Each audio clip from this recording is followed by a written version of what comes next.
আচ্ছা, তো শুরুতেই আমাদের জানা লাগবে যে কুলম্ব বল কি।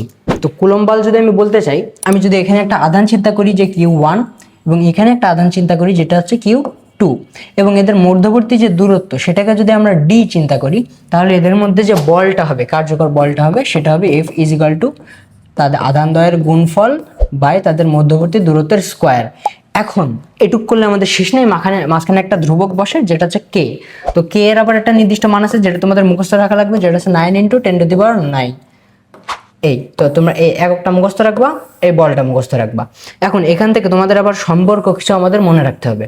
তো সম্পর্ক কি দেখি, ধরো এইখানে এ বলে যদি আমি কেটাকে কনস্ট্যান্ট রাখি, ডিটাকে কনস্ট্যান্ট রাখি, অর্থাৎ ধ্রুবক রাখি, অর্থাৎ চেঞ্জ যদি না করি, শুধু চেঞ্জ করতে পারবো কি Q1 আর Q2 চেঞ্জ করতে পারবো, সেক্ষেত্রে আমাদের কি থাকে, সেক্ষেত্রে আমরা মূলত পাই যে F সমানুপাতিক Q1 Q2।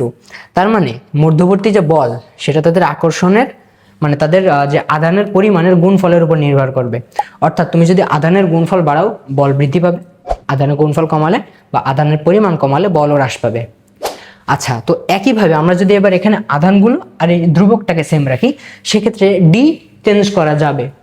সেক্ষেত্রে আমাদের এই সম্পর্কটা আমরা পাই যে 1/d²। তার মানে তুমি যদি এই আধানদ্বয়ের মধ্যবর্তী দূরত্বটাকে বাড়ায় দাও, সেক্ষেত্রে কি হবে, যেহেতু ব্যস্তানুপাতিক সম্পর্ক বল কমে যাবে। স্বাভাবিকভাবে চিন্তা করো, দুইটা চুম্বক, আমি যদি এদের মধ্যবর্তী দূরত্ব এইভাবে বাড়াই দিই, তাহলে এটা আকর্ষণ কিন্তু পূর্বের মতো করবে না। কিন্তু এদেরকে যদি আমি কাছে আনি, অর্থাৎ দূরত্বটা যদি হ্রাস করে দিই, তাহলে কিন্তু এরা আবার স্ট্রংলি আকর্ষণ করবে।